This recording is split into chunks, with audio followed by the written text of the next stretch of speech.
আসসালামু আলাইকুম। আশা করছি আপনারা সবাই ভীষণ রকম ভালো আছেন, সুস্থ আছেন। অ্যান্ড রাইট নাও শুনছেন ভৌতিক দুনিয়ার সাথে আছে আমি জেফরি খান, এবং একই সাথে বলতে চাই ভৌতিক দুনিয়ার কিন্তু আজ এই মুহূর্তে প্রচার হতে চলেছে 259তম এপিসোড, এবং আশা করছি আজকের এই 259তম এপিসোড আপনাদের মনের মতো সুন্দর হবে। ভয়ঙ্কর রকমের ভয় আপনাদেরকে আবারও তাড়া করে ফিরবে। আমার সত্যি কথা যদি বলি তাহলে আমাকে বলতেই হবে যে আজকের এপিসোডটা খুবই স্পেশাল একটা এপিসোড, বিকজ আমাদের অনেক দিন পুরনো একজন স্টোরি টেলার, যিনি কিনা ইদানিংকালে ভয়াবহ রকম সব ঘটনা পাঠাচ্ছেন, তিনি আর কেউ নন ফিরোজ ভাই, যিনি কিনা ইসমাইল জিনের ঘটনা পাঠিয়েছেন। গতকাল পাঠিয়েছিলেন আমাদের, গতকাল প্রচার হয়েছিল ফিরোজ ভাইয়ের লিখা খোকা, এবং ভয়ঙ্কর রকমের ভয় চেপে ধরেছিল সবাইকে। এবং আজকে কিন্তু আজকে আমরা শুনবো সিরিয়াসলি আরেকটা স্ক্যারি স্টোরি, এবং সেটা হচ্ছে গোপীনাথ তান্ত্রিকের ভয়াবহ ঘটনা।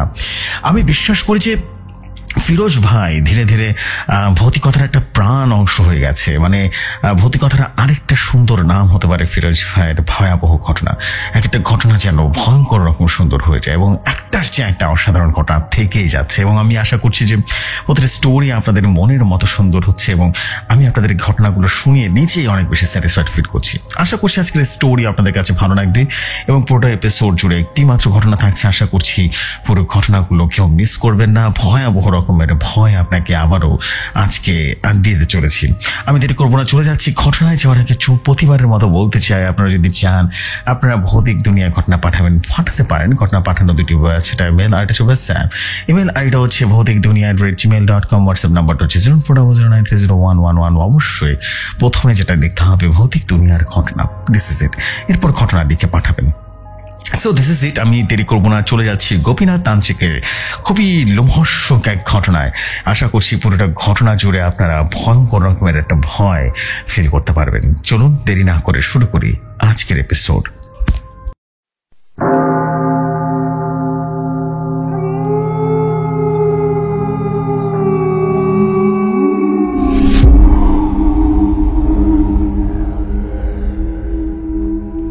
ঘটনা আমার কাছে যেভাবে এসেছে আমি ঠিক সেভাবেই বলছি। তিনি লিখেছেন, আসসালামু আলাইকুম জশ ভাই, আশা করি আপনি ভালো আছেন। আমি ফিরোজ খান বলছি বীরপুর থেকে। আমার দেশের বাড়ি চুয়াডাঙ্গাতে। বহুদিন যাবৎ আপনার সাথে আছি ভৌতিক দুনিয়াতে। ইনশাল্লাহ আজীবন এভাবেই থেকে যাব।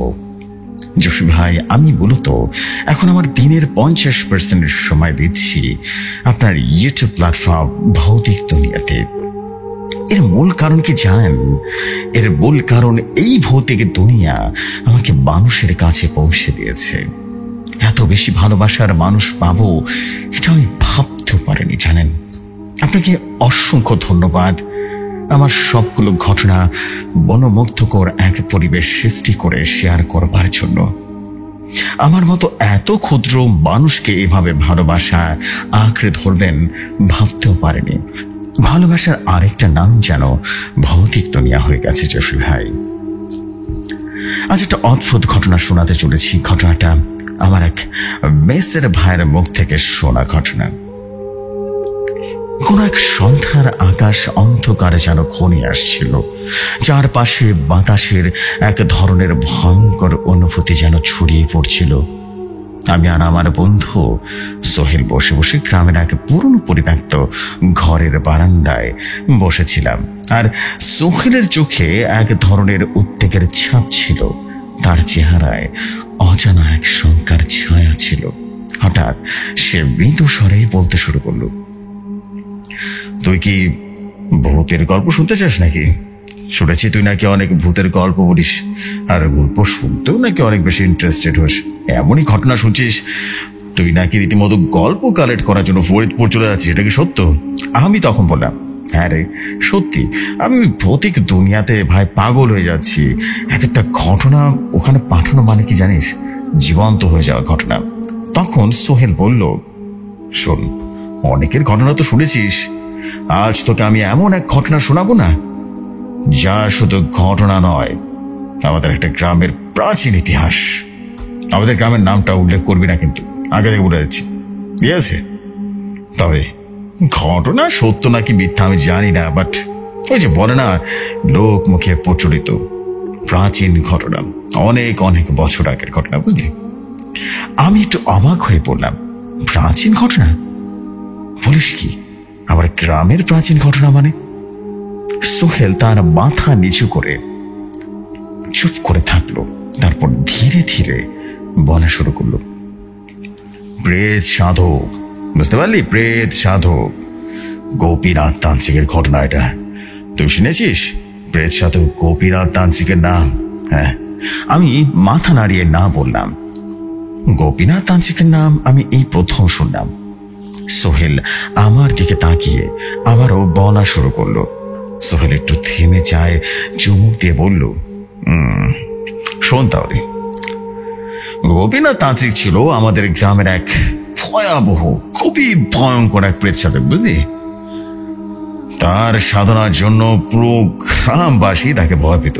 সে ছিল তন্ত্র মন্ত্রে অসম্ভব শক্তিশালী, একেবারে প্রেত সাধনার চূড়ান্ত পর্যায়ে পৌঁছে গেছিল, বুঝলি? তার সাধনা এমন একটা জায়গায় পৌঁছেছিল যে সে শয়তানের কাছে নিজেকে বলি দিতে প্রস্তুত হয়ে যায়। মানে বুঝতে পারছিস তো? আত্মহত্যা। আমি যেন চমকে উঠলাম আর বললাম, পুলিশ কি নিজেকে বলি দেয়া মানে নিজের আত্মাকে বিলিয়ে দেয় শয়তানের কাছে? বলিস কি রে ভাই?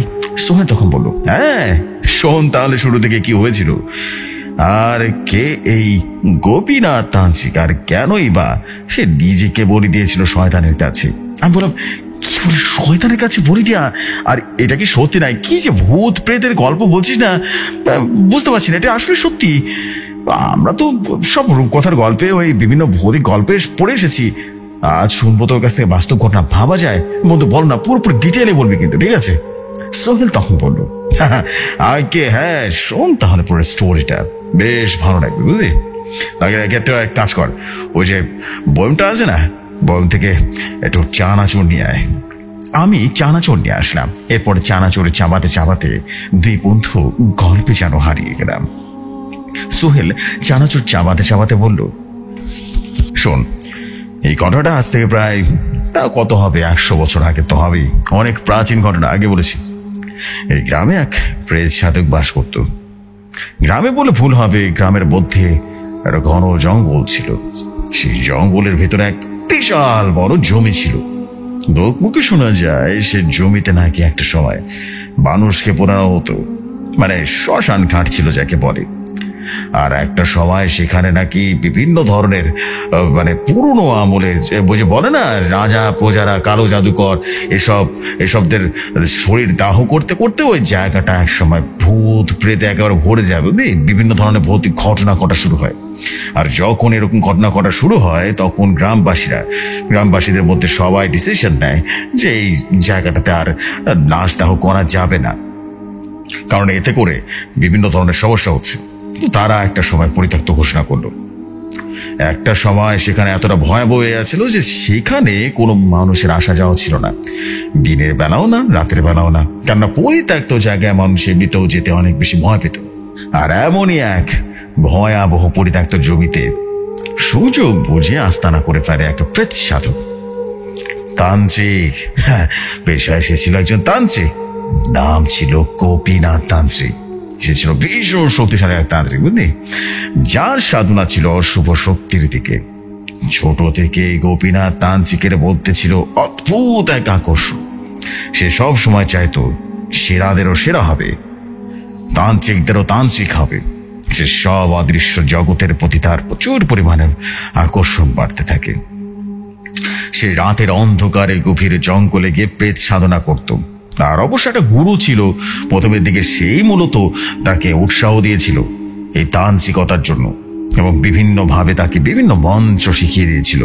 আর তাকে বলতো বিভিন্নভাবে সে লাশ নিয়ে আসতে, যে লাশ দিয়ে নাকি শয়তানের পূজা করলে শয়তান শক্তি দেয়।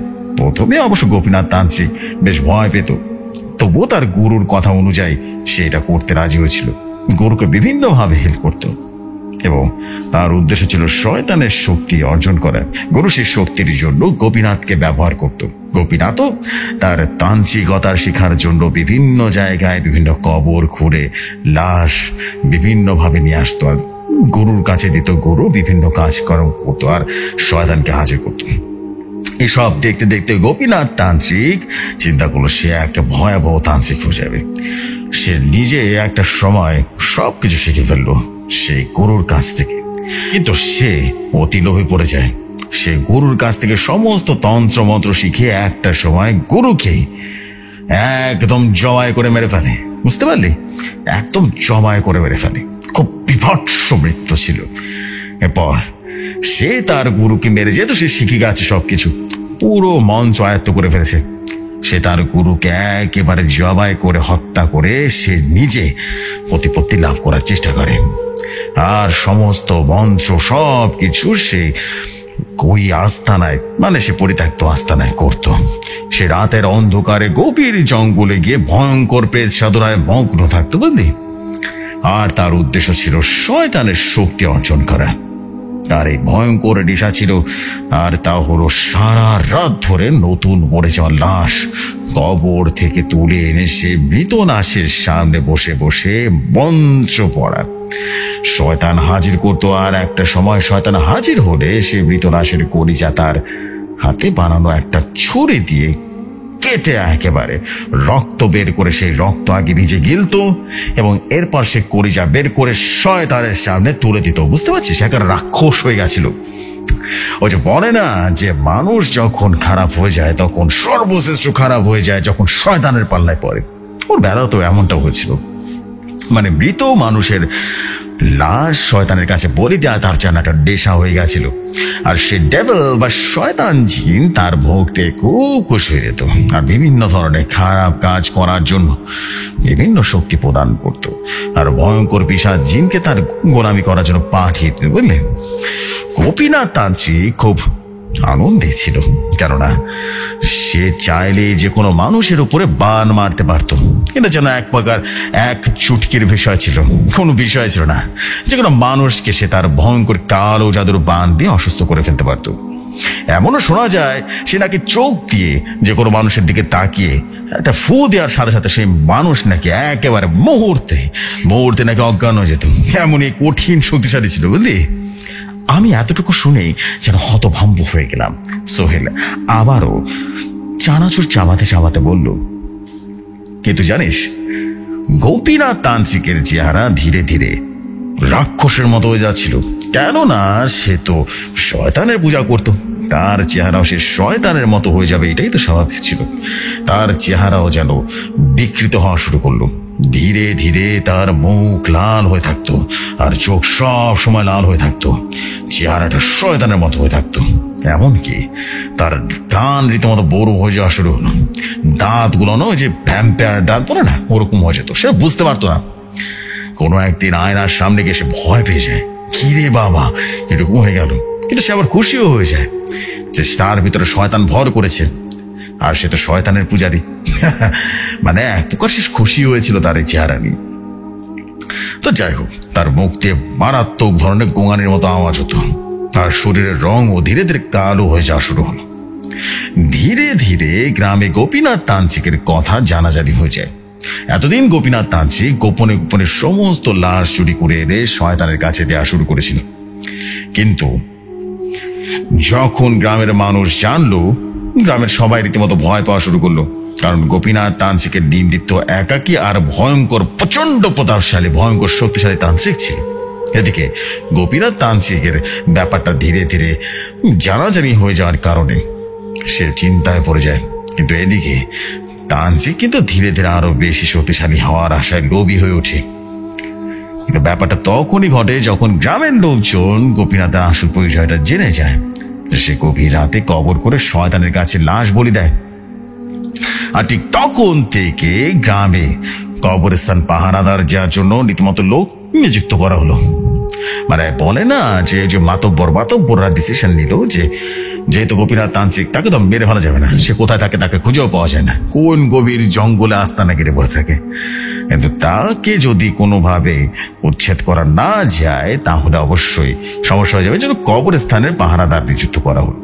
এদিকে গোপীনাথ তান্ত্রিক ভীষণ চিন্তায় পড়ে যায়, কিভাবে কি করবে, কিভাবে এখন লাশ পাবে, আর লাশ না দিতে পারলে তার শক্তিও পাবে না, আর শয়তান লাশ না পেলে প্রচন্ড ক্ষিপ্ত হবে। এইটা অবশ্য গোপীনাথ তান্ত্রিক খুব ভালো করে জানতো, এবং এটাও জানতো যে লাশ না পেলে তার যে প্রচন্ড ক্ষতি করে ফেলবে শয়তান। একটা সময় প্রায় এভাবেই একটা মাস কেটে যায়, কোনো লাশ দিতে পারছিল না গোপীনাথ তান্ত্রিক। তখন সে চিন্তা করলো, সে জীবিত অবস্থায় সামান্য একটা লাশের জন্য এত কষ্ট করেছে, সে যদি মারা যায় তাহলে তো শয়তানের শক্তি আরো বেশি শক্তিশালী হয়ে উঠবে, আর ধীরে ধীরে সে অমর হয়ে আসবে। আর এই ভয়ঙ্কর চিন্তা থেকে সে একটা সিদ্ধান্ত নিয়ে ফেলে যে তাকে প্রেত আত্মায় রূপান্তরিত হতে হবে। এতটুকু বলতে আমি বললাম, সোহেল, হয়েছে কিসব যা তা কথা বলছিস, তোর এইসব বানোয়াট গল্প আমি জানি, বুঝতে পেরেছিস, সেসব ফালতু কথা বলিস না, জীবিত মানুষ আবার প্রেতাত্মা হয় নাকি, আর পাগল কোথাকার।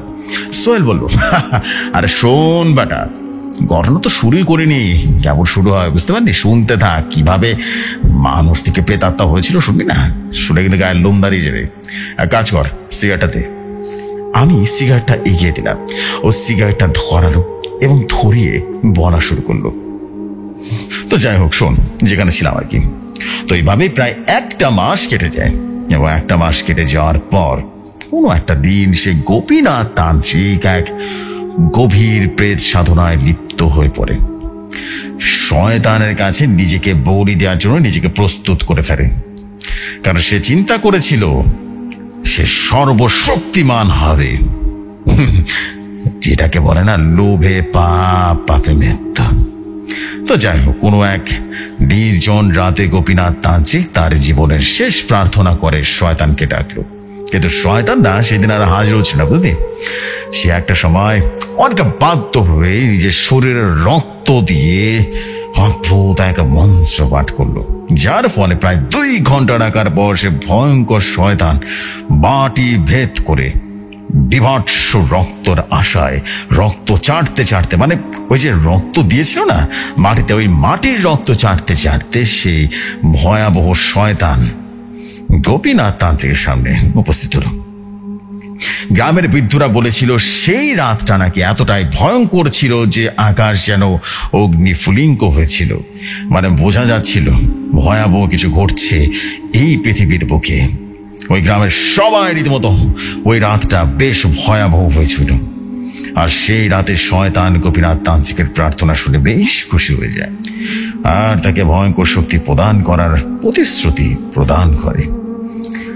সেই শক্তি ছিল অপার্থিব এবং মানুষের মন এবং আত্মার উপরে সম্পূর্ণ নিয়ন্ত্রণ করার এক ভয়াবহ অলৌকিক শক্তি। তবে শয়তান বলে দেয় এই শক্তি পেতে হলে গোপীনাথ তান্ত্রিককে দিতে হবে তার নিজের শরীরের ভেতরের আত্মা, মানে তার নিজে হত্যা করতে হয়, বুঝতে পারলি।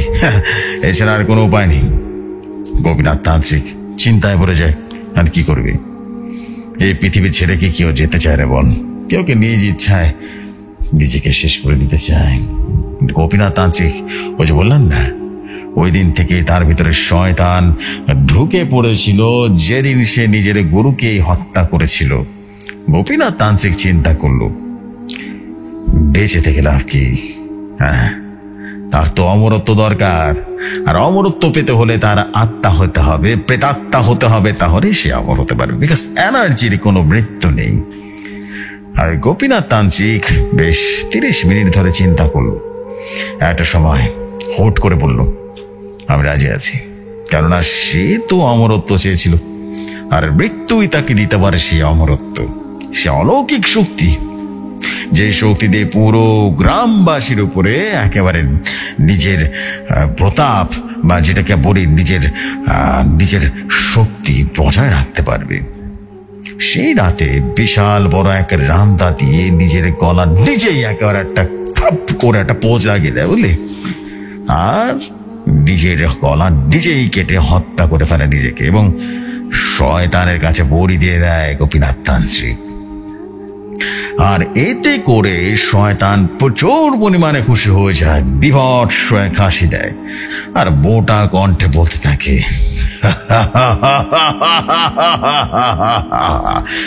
এটাই তো চেয়েছিলাম, আমাকে আজীবন পূজা করবি তুই গোপীনাথ। আমি তোর সাথে ছিলাম সবসময়, আজ আমি আবারও জয়ী হয়েছি, তোকে আমার ফাঁদে ফেলেছি। কিন্তু চিন্তা করিস না, তোকে আমি শক্তি দিব, তোর আত্মাকে আমি আমার গোলাম বানাবো, এটা শক্তিশালী গোলাম বানাবো। এতটুকু বলতেই আমি একটু অস্বস্তিতে পড়ে সোহেলকে বললাম, তারপর কি হলো? এরপর সোহেল বলল, এরপর সবকিছুই যেমন অন্যরকম হওয়া শুরু করলো, বুঝলি।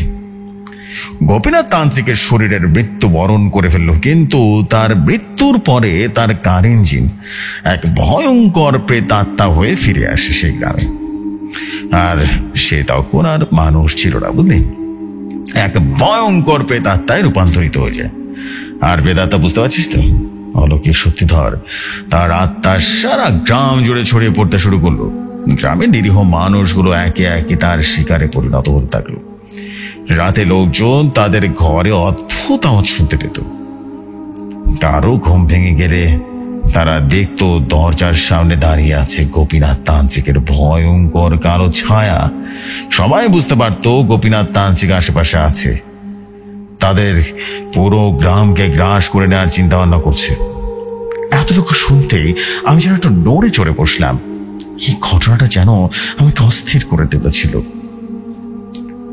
সোহেল আমারও বলল, গ্রামের মানুষরা বুঝতে পারছিল তারা এই এক অশুভ শক্তির কবলে পড়ে গেছে। এই গোপীনাথ তান্ত্রিক প্রেতাত্মা কেবল তাদের ভয় দেখাতো না, বরং সে একে একে মানুষকে ভর করা শুরু করলো। মানে ওই যে পজেস্ট বলে না, পজেস্ট। আর এমন ভাবে পজেস্ট করতো না যে প্রতিটা মানুষ অদ্ভুত রকম ভাবে কথা বলা শুরু করতো, তাদের শরীরে অস্বাভাবিক শক্তি দেখা যেত, আর বিড়বিড় বিড়বিড় করে কে যেন মঞ্চ পড়তো আর কি যেন একা একা কথা বলতো।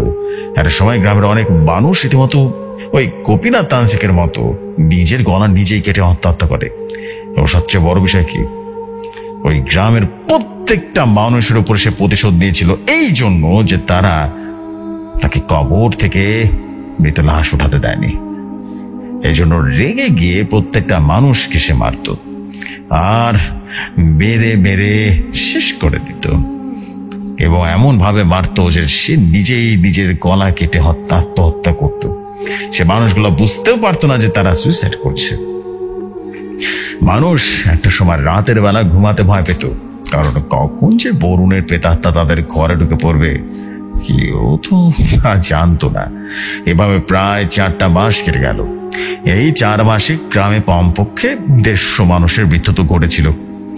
কেউ কেউ গলা কেটে নিজেই নিজেকে হত্যা করেছে, কেউ কেউ আবার নিজের মাথা নিজেই দেয়ালে ফাটিয়ে একেবারে আত্মহত্যা করেছে, আবার কেউ কেউ পুকুরে ঝাঁপ দিয়ে একেবারে খাবি খেতে খেতে মারা গিয়েছে। অথচ সে মানুষগুলো কিন্তু সবাই সুস্থ ছিল, কোনো কিছু ছিল না, তাদের কোনো অসুস্থতা ছিল না। হঠাৎ করে পাগল হয়ে গেল আর সবাই এইভাবে করে আত্মহত্যা করলো। প্রতিটা মানুষ আত্মহত্যা করেছিল, তাদেরকে কেউ হত্যা করেনি। আর এভাবেই কাটতে লাগলো ভয়ে ভয়ে পুরো গ্রামটা। একটা সময় যেন পুরো গ্রামের মানুষ আতঙ্কিত হয়ে পড়লো, কেননা গ্রাম তো পুরো একটা মৃত্যুপুরীতে পরিণত হয়ে গেছিল। গ্রামের বিদ্যুরা ভয়ঙ্কর রকম ভাবে বুঝতে পারছিল যে সব ভয়াবহ ঘটনা ঘটেছে একমাত্র সেই গোপীনাথ তান্ত্রিকের কালো জাদুর কারণে, অথবা তার খারাপ প্রেতাত্মা ফিরে এসেছে। তারা অনেক হুজুর কবিরা জানলেন, লাভ হলো না। সবাই অনেকভাবে চেষ্টা করলেন এবং একটা সময় খুব অস্বাভাবিকভাবে মৃত্যুবরণ করলেন। একটা সময় গ্রামের লোকেরা যখন পুরোটাই হতাশ হয়ে পড়েছিল, আর ঠিক তখনই গ্রামের এক পাগলা নামে এক লোক আসলো। নামে তার জয়নাল পাগলা।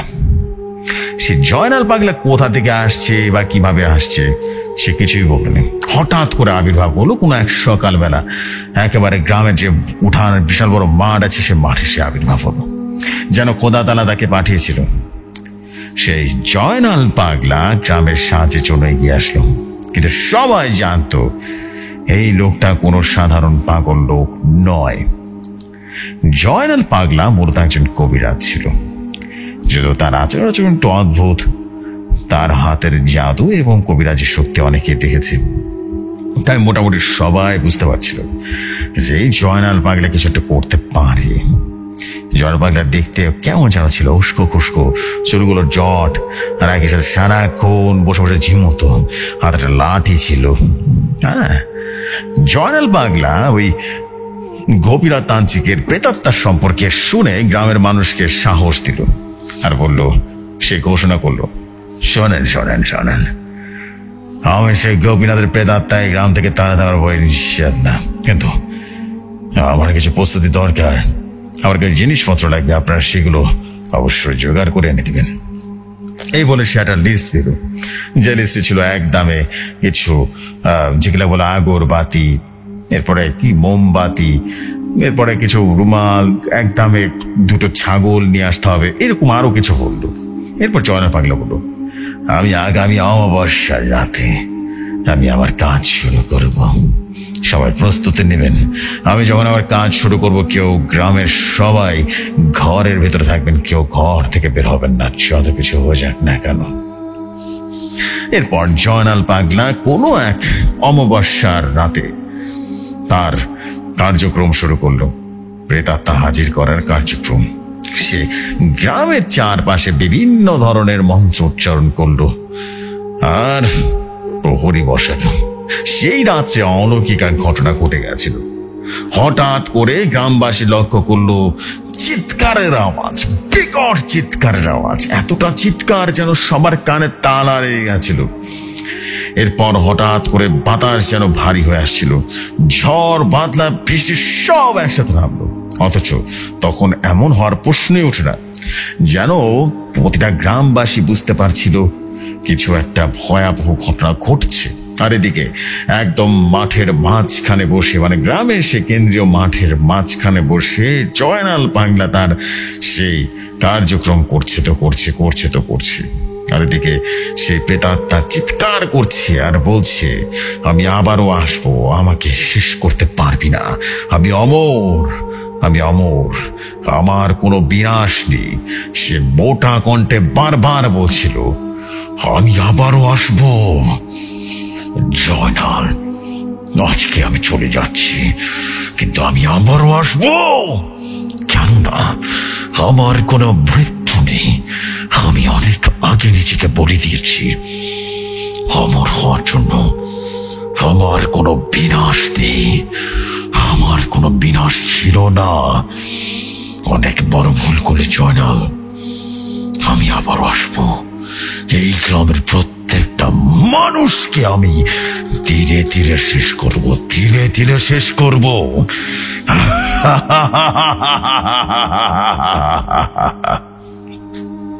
এই বলে পুরো গ্রামবাসী সবাই একসাথে শুনল। হঠাৎ করে সেই জয়নাল পাগলা কেমন যেন থরথর করে কাঁপছিল, আর সেই গোপীনাথ তান্ত্রিকের আত্মা বা প্রেতাত্মা যাই বলুস না কেন, হঠাৎ করে ঠান্ডা হয়ে গেল, পরিবেশটা হঠাৎ করে হালকা হয়ে গেল এবং মুহূর্তে সে আওয়াজ যেন কোথায় যেন গায়েব হয়ে গেল। এবং এরপর জয়নাল পাগলা তার হাতের লোহার ডান্ডা আর তার কণ্ঠে ছিল শক্তিশালী মন্ত্র, সে দুই পক্ষের সংঘর্ষ হলো এবং সেই সংঘর্ষে একটা সময় জয়নাল পাগলার শক্তি দুর্বল করে দিয়েছিল। অনেকক্ষণ ধরে সে জয়নাল পাগলার সাথে সে প্রেতাত্মার একেবারে বিভৎস এক লড়াই হলো এবং লড়াইয়ের পরে সে প্রেতাত্মা অনেকটা হার মানতে বাধ্য হলো। কিন্তু যাওয়ার আগে সে হুমকি আবারও দিয়েছিল, আমি আসবো, আমার কোনো মৃত্যু নেই, আমি নতুন করে ফিরে আসবো, তখন আমাকে কেউ আটকাতে পারবে না। এরপর বহু বছর কেটে যায়, বুঝলি, বহু বছর। সে গোপীনাথ তান্ত্রিক প্রেতাত্মার কথা মানুষ ধীরে ধীরে বলতে বসছিল, কারণ আর জয়নাল পাগলা বলে দিয়েছিল সে আপাতত আর আসবে না, কোনো এক প্রজন্ম পরে সে ফিরে আসলেও আসতে পারে। কিন্তু সেই প্রেতাত্মা বা গোপীনাথের আত্মা এখন আর আসবে না। তা যাই হোক, কিন্তু একটা ব্যাপার কি জানিস, ইদানিং কালে আবারও সেই অন্ধকারের ছায়া নাকি ফিরে আসার গুজব শোনা যাচ্ছে, বুঝলি? অনেকেই রাতে স্বপ্ন দেখছে সেই পুরনো গোপীনাথ তান্ত্রিকের কালো ছায়া। ধীরে ধীরে তাদের ঘরে অদ্ভুত আওয়াজ শুনছে অনেকে, আর বলছে আমি ফিরে এসেছি, আবার অসম্পূর্ণ প্রতিশোধ সম্পন্ন করবার জন্য সবাই প্রস্তুতি নিয়ে ফেল, আমি ফিরে এসেছি। এরকম বিভৎস এক আওয়াজে সবাই এখনো আতঙ্কিত হয়ে আছে গ্রামে। সোহেল এতটুকু বলেই থেমে গেল। তার চোখে এক অজানা শঙ্কার ছাপ দেখা যাচ্ছিল। সে আবারও বলল, এই গ্রামে ইদানিং কালে বেশ কজনের মৃত্যু হয়েছে জানিস, ডাক্তাররা কিছু ধরতে পারছে না। তুই শুনেছিস কিছু মানুষ মারা যাওয়ার আগে নাকি স্বপ্নে দেখছে সেই গোপীনাথ তান্ত্রিক ফিরে এসেছে। অনেকে নাকি ইদানিং দু একজন অলরেডি সুইসাইডও করেছে, বুঝলি?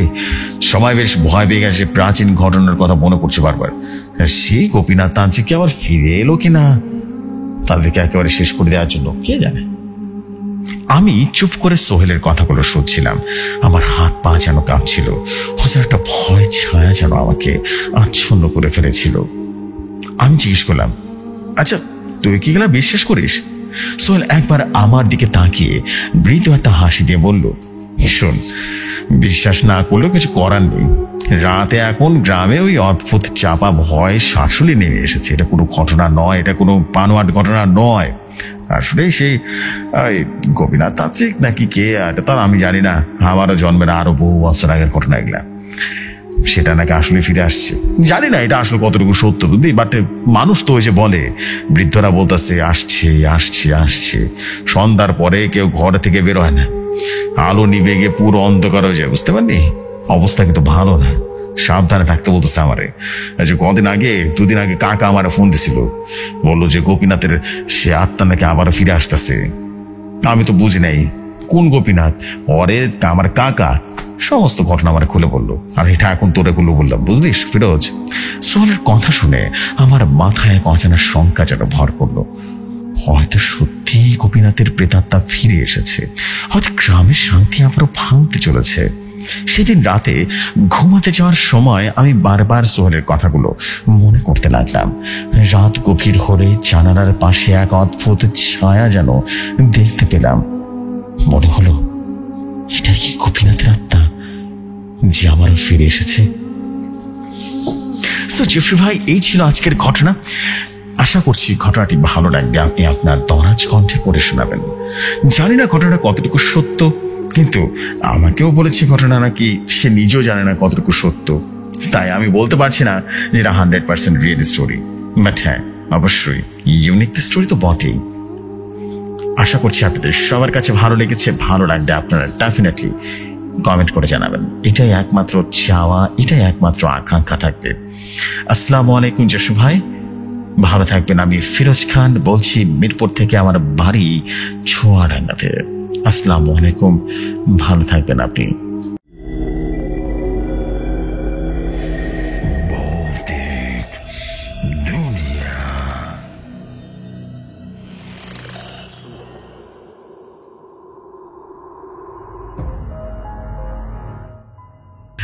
ওয়ালাইকুম আসসালাম আমাদের প্রিয় ভাই, আমাদের প্রিয় ফিরোজ ভাই। ভাই রে ভাই, ভাই রে ভাই, আপনি তো ভাই মাথা নষ্ট করে দিচ্ছেন, আসলে বলাই বাহুল্য। আমাদের ফিরোজ ভাই, oh my god, you are kind of exceptional, seriously আপনি আসলে একটা এক্সেপশনাল বান্দা বলতেই হবে ভাই। যা স্টোরি দিচ্ছেন না ভাই, উফ, কাটা দিয়ে উঠছে বারবার। কোথায় ছিলেন ভাই এত বছর? এরকম স্টোরি আমার সবসময় দরকার ছিল। Oh my God, this is absolutely super beautiful story. Wow, this is amazingly nice story. ভাবা যায় এরকম স্টোরি আমি কল্পনা করছিলাম, যেটা আপনি আসলে আমাকে দিতে সক্ষম হয়েছেন। এই ধরনের ঘটনার জন্য আমি দিনের পর দিন অপেক্ষা করি, এরকম ডার্ক স্টোরির জন্য। Thank you very much for your super beautiful story. Thank you very much, thank you very much ভাইয়া। এবং আমাদের অফিসিয়াল স্টোরি স্টোরি টেলার হিসেবে আপনাকে পেয়ে আমি সত্যি গর্বিত, বিকজ আপনার প্রতিটা স্টোরি এত সুন্দরভাবে রিচ করছে মানুষের কাছে, সবাই এত পছন্দ করছে আপনার ঘটনাগুলো। আসলে একটা কথা আছে না, আসলে বোঝা যায় ঘটনার ভয়াবহতা তখনই যখন মানুষটা হয়ে যায় সেরকম ইউনিক এবং মানুষটা হয়ে যায় সেরকম সুহৃদয়ের ব্যক্তি। আসলে আপনি সেই ধরনের সুহৃদয়ের একজন ব্যক্তি যিনি কিনা এত অসাধারণ ঘটনা লিখে পাঠিয়েছেন আমাকে। What a beautiful story. Thank you very much bro.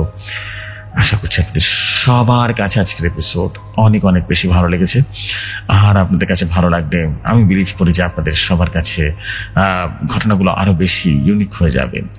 So this is the fact. আমি দেরি করবো না, আমি চলে যাচ্ছি। আজকের মতো যেতেই হবে, না গেলেই নয়। এবং আমি চাই যে আপনাদের সাথে আবারও আগামীকাল আর একটা নতুন স্টোরি নিয়ে আসতে। ইদানিং ফিরোজ ভাই আমাকে অনেকগুলো ঘটনা পাঠাচ্ছেন এবং একটার চেয়ে একটা ভয়াবহ রকমের ঘটনা। সত্যি বলছি, মন ভালো করার মতো ঘটনা, এবং এত ভালো লাগছে না আসলে বোঝাতে পারবো না। This is absolutely mind blowing story. Thank you very much, thank you very much. Love you bro. আপনার সাথে আরো অনেক কথা হবে, আরো অনেক ঘটনা আপনার কাছ থেকে শুনতে চাই, শোনাতে চাই। আপনি ঘটনা এইভাবে লিখে পাঠান। ইসমাইল জিনের ঘটনা কিন্তু আমি চাই এই বৃহস্পতিবারে শেয়ার হোক। অ্যান্ড অলরেডি আমাকে আমাদের ফিরোজ ভাই বলেছেন তিনি প্রতি বৃহস্পতিবারে ইসমাইল জিনের ঘটনা লিখে পাঠাবেন। অ্যান্ড ইসমাইল জিনের নতুন ঘটনা অলরেডি আমার কাছে চলে এসেছে এবং আশা করছি আপনাদের সবার কাছে ইসমাইল জিনের ঘটনা অনেক বেশি ভালো লাগবে। সো আমি আর দেরি করবো না, আমি এখনকার মতো চলে যাচ্ছি। যাওয়ার আগে বলবো, আপনারা যদি চান ভৌতিক দুনিয়া ঘটনা পাঠাবেন, দেন ঘটনা পাঠাতে পারেন। ঘটনা পাঠানোর দুটি ওয়ে আছে, ইমেল আইডি হচ্ছে হোয়াটসঅ্যাপ, ইমেল আইডি হচ্ছে ভৌতিক দুনিয়া @gmail.com, অ্যান্ড হোয়াটসঅ্যাপ নাম্বারটা হচ্ছে 0400930111, অ্যান্ড দিস ইজ ইট। আর অবশ্যই ঘটনার শুরুতে লিখবেন ভৌতিক দুনিয়ার ঘটনা, দিস ইজ ইট। আর বেসিক্যালি বলার মতো কিছু নেই, আমি এখানে এই ছোট আজকের এপিসোডটা আবারও বলছি ছোট শেষ করলাম। ইনশাল্লাহ আগামীকাল বেশ লম্বা একটা এপিসোড নিয়ে ফিরে আসবো। ততক্ষণ সবাই ভালো থাকুন, সুস্থ থাকুন। আসসালামু আলাইকুম, শুভরাত্রি সবাইকে।